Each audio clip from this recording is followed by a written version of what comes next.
आज के वीडियो में हम बात करेंगे 2017 में आई मूवी पेपिलोन के बारे में। ये कहानी एक फ्रेंच अपराधी हेनरी चेरियर पर आधारित है, जिसे 1933 में एक झूठे मर्डर केस में 13 साल की जेल होती है और उसे डेविल्स आइलैंड पर कैद किया जाता है। अब वो कई बार जेल से भागने का प्रयास करता है, लेकिन हर बार पकड़ा जाता है। ये मूवी एक सच्ची घटना पर आधारित है, जो हेनरी चेरियर के जीवन पर आधारित है। मूवी स्टार्ट होती है और हम जेल में एक कैदी को देखते हैं। उसे देखकर ऐसा लगता है कि वो कई सालों से जेल में बंद है और उसे पूरा खाना भी नहीं दिया जा रहा। अब सीन शिफ्ट होता है और हम 1931 में उस आदमी के पास्ट को देख पाते हैं, जिसका नाम है हेनरी चेरियर, जिस पर पेपिलोन का टैग लगा हुआ है, जिसका मतलब होता है तितली। पेपिलोन पेशे से एक चोर था और वो इस काम में इतना माहिर था कि वो किसी भी तिजोरी को आसानी से खोल लेता था। लेकिन वो ये सब काम अपने बॉस के लिए करता था और उसके बदले उसे पैसे मिलते थे। इसी तरह एक दिन वो डायमंड्स की चोरी करता है और अपने बॉस के पास जाता है, जहाँ बॉस के लोग एक आदमी को बहुत पीट रहे थे और ये कोई नई बात नहीं थी। उनका बॉस उसे चेतावनी देता है कि अगर उसने कभी उसे धोखा दिया तो उसका भी वही हाल होगा। अब पेपिलोन अपने बॉस को चोरी किया हुआ माल दे देता है और पार्टी से बाहर जाके अपनी गर्लफ्रेंड नेनेट का इंतजार करने लगता है, जो कि एक डांसर थी और उसी बार में डांस कर रही थी। जब नेनेट वहां आती है तब पेपिलोन उसे एक नेकलेस गिफ्ट करता है, जो कि वो भी चोरी किया हुआ था। लेकिन साथ ही वो नेनेट को कुछ डायमंड्स भी गिफ्ट करता है, मतलब कि उसने बॉस को पूरा माल नहीं दिया था। तभी वहाँ पर बॉस का एक आदमी आता है, जो नेनेट के हाथ में नेकलेस देख लेता है। ये देखकर वो समझ जाता है कि पेपिलोन ने पूरा माल बॉस को नहीं दिया है। अब पेपिलोन नेनेट के साथ बहुत एंजॉय करता है। नेनेट पूरी जिंदगी पेपिलोन के साथ बिताना चाहती थी, इसीलिए वो घर खरीदने की बात करती है। लेकिन पेपिलोन कहता है कि मेरा काम ही चोरी करना है, मुझे 6 महीनों का टाइम दो। तभी उनके कमरे में पुलिस आती है और वो पेपिलोन को बताते हैं कि तुम्हें गिरफ्तार किया जाता है। पेपिलोन पर मर्डर का आरोप लगाया जाता है।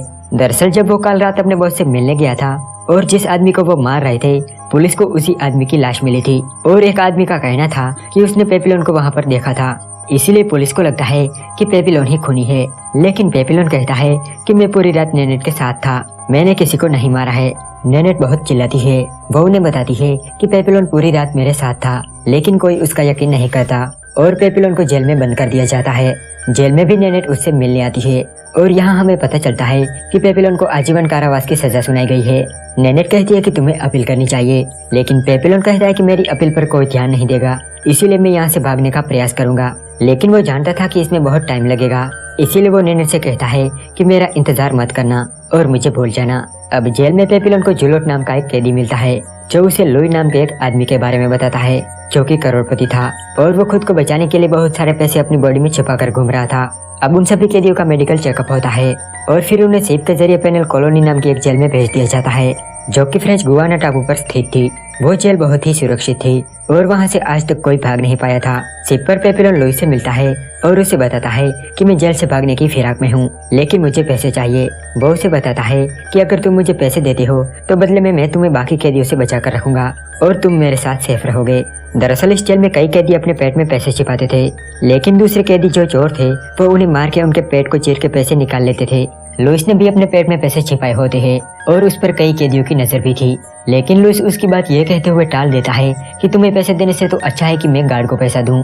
लेकिन उस रात लुई के पास जो कैदी सो रहा था, उसका पेट फाड़ दिया जाता है और उसके पैसे के साथ उसकी जान भी चली जाती है। इस बात से लुइस बहुत डर जाता है, क्योंकि जिस गार्ड की वो बात कर रहा था वो असल में उन कैदियों से मिले हुए थे। अब अगली सुबह लुइस खुद पेपिलोन से हेल्प मांगता है। वो कहता है कि मैं तुम्हें पैसा जरूर दूंगा, लेकिन बदले में तुम मुझे आइलैंड पहुंचने तक सेफ रखोगे। वो बताता है कि मेरा भागने का कोई इरादा नहीं है, मेरी वाइफ अपील पर काम कर रही है और मुझे उम्मीद है कि मैं क्रिसमस तक घर आ जाऊंगा। अब उनके बीच सौदा तय हो चुका था और इसी बहाने वो एक अच्छे दोस्त भी बन गए थे। अब उस रात वही आदमी लुइस पर भी हमला करने वाला था, लेकिन पेपिलोन उस आदमी को रोकता है और लुइस को बचा लेता है। अब वो शिप आइलैंड पर पहुंच चुकी थी।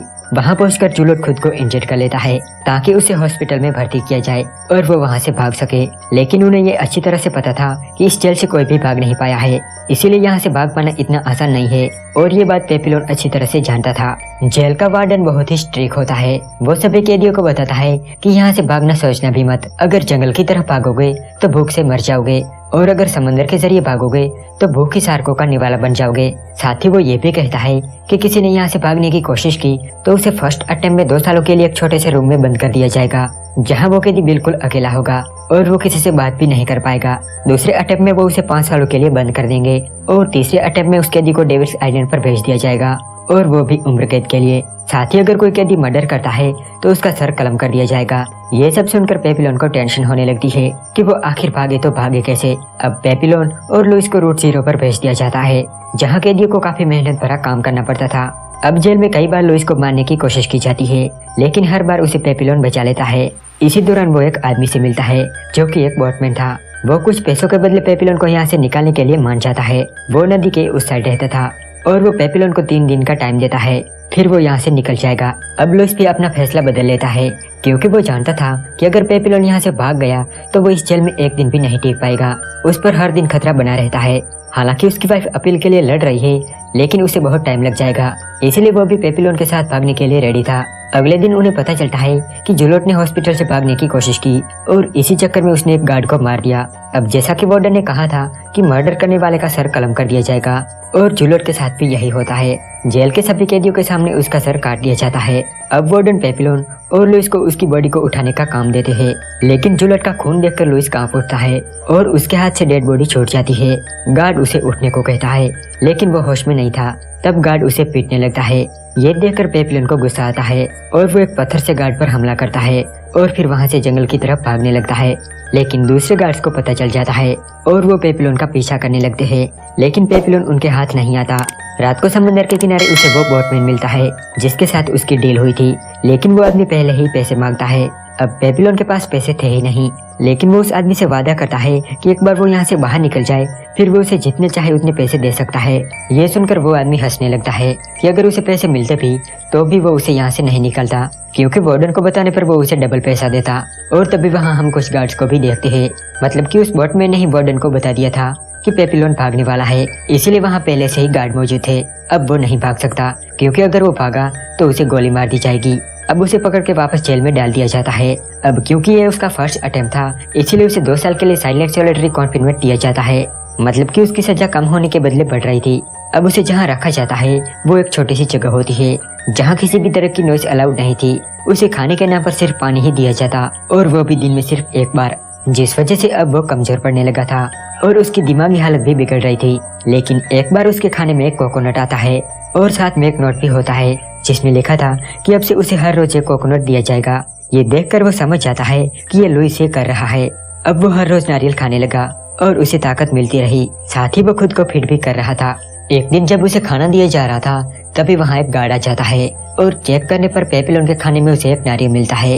वो ये बात तुरंत वार्डन को बताता है और वार्डन पेपिलोन के पास आता है। वो उसे पूछता है कि वो नारियल तुम्हें कौन भिजवा रहा है, लेकिन पेपिलोन उसे कुछ नहीं बताता, जिस वजह से वार्डन उसका खाना आधा कर देता है। कुछ दिनों बाद हम देखते हैं कि पेपिलोन अब काफी कमजोर हो गया है। अब एक बार फिर वार्डन उसके पास आता है और उसे पूछता है कि मुझे उस आदमी का नाम बताओ जो तुम्हारे लिए कोकोनट भिजवा रहा है, लेकिन पेपिलोन अब भी उसे कुछ नहीं बताता। तब वार्डन उसकी कोठरी में आ रही सारी रोशनी को ब्लॉक करवा देता है, जिससे वो काल कोठरी में तब्दील हो जाती है। अब यहाँ पेपिलोन का दम घुटने लगता है और उसे हेलुसिनेशन होना स्टार्ट हो जाते हैं। कुछ दिनों बाद कुछ गार्ड पेपिलोन का हालचाल देखने आते हैं और उन्हें वो फर्श पर पड़ा हुआ मिलता है। उसकी हालत बहुत ही खराब थी, इसीलिए उसे हॉस्पिटल में भर्ती कर दिया जाता है, जहाँ हम लुइस को भी देखते हैं जो अब जेल में ना होकर वार्डन के लिए काम कर रहा था। वो हॉस्पिटल में पेपिलोन से मिलने जाता है। वो उसे सॉरी कहता है। वो कहता है कि मेरी वजह से ही तुम यहाँ हो। लुइस को लग रहा था कि पेपिलोन पागल हो चुका है, लेकिन वो बस पागल होने का नाटक कर रहा था। अब वो दोनों फिर से भागने का प्लान बनाते हैं और इस बार उनके साथ 2 और कैदी भी शामिल होते हैं। लुइस के पैसों से वो लोग एक बोट खरीदते हैं और संडे की रात को वो लोग अपने प्लान को अंजाम देते हैं। प्लान के मुताबिक लुइस ड्रिंक में मिलावट करके गार्ड्स को बेहोश कर देता है और साथ ही गेट की चाबी भी ले लेता है। तभी वहाँ पर बारिश होने लगती है और लाइट चली जाती है, जिससे उन्हें एक और बेनिफिट मिलता है। अब वो चारों गेट खोलकर जंगल के रास्ते भागने लगते हैं। जंगल में उन्हें वो आदमी मिलता है जो उन्हें एक बोट देने वाला था। वो पैसा लेकर चला जाता है और बदले में वो उन्हें एक बोट देता है। अब वो सभी बोट लेकर समुद्र में निकल पड़ते हैं, लेकिन वो बोट टूटी हुई थी, जिससे उसमें पानी भरने लगता है। तभी समुद्र में तूफान आ जाता है और ये देखकर सेलियर कहता है कि ये बोट डूब जाएगी अगर हमने इसे लाइट वेट नहीं किया तो। वो पेपिलोन से कहता है कि लुइस के पैर में चोट लगी है, इसीलिए वो वैसे भी नहीं भाग पाएगा। अब वो लुइस को मारने वाला था, लेकिन पेपिलोन उसे रोकता है। वो उसे भी मार ही डालता अगर बीच में लुइस ना आता तो। लुइस उस पर चाकू से कई बार वार करता है और उसे मार देता है और वो उसकी बॉडी को पानी में फेंक देते हैं। अब वो तीनों तूफान के बीच फंस चुके थे और जिंदा रहने के लिए काफी स्ट्रगल कर रहे थे। इसके बाद क्या हुआ वो नहीं जानते थे, लेकिन जब उन्हें होश आता है तब वो कोलंबिया में थे। पेपिलोन अपने साथियों की खबर लेता है, तब एक नैनो उसे बताती है कि वो ठीक है। तब पेपिलोन चैन की सांस लेता है। उन्हें लगता था कि वो लोग अब आजाद है, लेकिन जल्द ही उनका ये भ्रम दूर हो जाता है जब वहाँ पुलिस पहुँच जाती है, क्योंकि कस्बे के लोग जानते थे कि ये लोग क्रिमिनल है, इसीलिए वो लोग वार्डन को इन्फॉर्म कर देते हैं। जब पेपिलोन पुलिस की गाड़ी देखता है तब वो भागकर लुइस के पास जाता है, लेकिन तब तक बहुत देर हो चुकी थी और पुलिस वहाँ पहुँच चुकी थी। पुलिस उनके साथी को गोली मार देती है और लुइस और पेपिलोन को धर लिया जाता है। अब हम 5 सालों बाद पेपिलोन को देखते हैं, जो अब बूढ़ा हो चला था। उसे दूसरे अटेम्प्ट के लिए 5 सालों तक सोलिटरी कॉन्फिनेंट में रखा गया था और अब 5 साल बीत गए थे। अब उसे डेविल्स आइलैंड पर भेजा जा रहा था। वार्डन कहता कि ज्यादातर कैदी 5 सालों में मर जाते हैं, लेकिन तुम किसके लिए जी रहे थे? लेकिन पेपिलोन एक भी शब्द नहीं कहता। अब वो बहुत बदल चुका था और हमेशा मौन रहता था। उसे लुइस की भी कोई खबर नहीं थी कि उसका क्या हुआ। अब उसे डेविल्स आइलैंड पर पहुंचा दिया जाता है, जो कि चारों तरफ समुद्र से घिरा हुआ था। ये जेल कम और पागलखाना ज्यादा लग रहा था, क्योंकि यहाँ के ज्यादातर कैदी की दिमागी हालत कुछ ठीक नहीं थी और पेपिलोन को इस आइलैंड पर पूरी जिंदगी बितानी थी। तभी लुइस उसके पास आता है। वो बताता है कि वार्डन मुझसे कुछ ज्यादा ही नाराज था, इसलिए उसने मुझे 5 सालों पहले ही यहाँ भेज दिया था। लुइस ने अब इस जगह को ही अपना घर समझ लिया था। पेपिलोन लुइस से पूछता है कि क्या हम यहाँ से भाग सकते हैं? तब लुइस कहता है कि यहाँ से भागना खुदकुशी करने जैसा होगा। हालांकि वहाँ की सिक्योरिटी ना के बराबर होती है, लेकिन वहाँ से भागना इम्पॉसिबल था। लेकिन पेपिलोन अब भी भागने के बारे में ही सोच रहा था। वो समुद्र में एक नारियल फेंकता है और समुद्र की लहरें उसे आगे की ओर पुश करती है। ये देखकर उन्हें एक आइडिया आता है। वो एक बोरी में बहुत सारे नारियल भरते हैं और एक राफ्ट तैयार करते हैं। अगली सुबह वो उस प्लान को अंजाम देने जा रहे थे, लेकिन जाने से पहले लुइस कहता है कि मैं यही ठीक हूँ, अब यही मेरा घर है, मैं अब भाग के कहाँ जाऊँगा? मेरी बीवी जिसने मेरे वकील से ही शादी कर ली, मेरे भागने का अब कोई मतलब नहीं बनता, मैं यहाँ खुश हूँ। लेकिन वो पेपिलोन को भागने के लिए प्रेरित करता है। जाने से पहले वो दोनों एक दूसरे को अलविदा कहते हैं। वो सिर्फ कैदी नहीं बल्कि एक अच्छे दोस्त भी थे। अब वो लोग राफ्ट को पानी में फेंक देते हैं और फिर पेपिलोन पानी में कूद जाता है। थोड़ी देर बाद लुइस को उसकी आवाज सुनाई देती है और वो अपने दोस्त को राफ्ट पर देखकर बहुत खुश होता है। भले ही उसका दोस्त जेल से भाग रहा था, लेकिन आजादी जैसे लुइस को मिल रही थी। वो पेपिलोन को आजाद देखकर बहुत खुश होता है। अब हम पेपिलोन को 1969 में देखते हैं, जो अब काफी बूढ़ा हो गया था। वो अब वेनेजुला में रहता था, लेकिन आज वो चोरी छिपे फ्रांस आया था, क्योंकि वो फ्रांस में अभी भी वांटेड था। यहाँ वो एक पब्लिशर से मिलने आया था। जेल में उसने जो कुछ भी सहा, जितने भी स्ट्रगल किए, वो सब उसने एक डायरी में लिख रखा था और वो चाहता है कि उसकी डायरी पब्लिश की जाए। पब्लिशर पूछता है कि क्या ये आपकी कहानी है? तब वो बताता है कि ये बहुत सारी कैदियों की कहानी है। मूवी के एंड में हमें पता चलता है कि तकरीबन 80,000 कैदी उस जेल में कैद थे, लेकिन उसमें से बहुत ही कम फ्रांस लौटे। और 1917 में फ्रेंच मिनिस्टर ने पेपिलोन पर लगा वांटेड का टैग हटा दिया और उन्हें फ्रांस आने के लिए अलाउ कर दिया।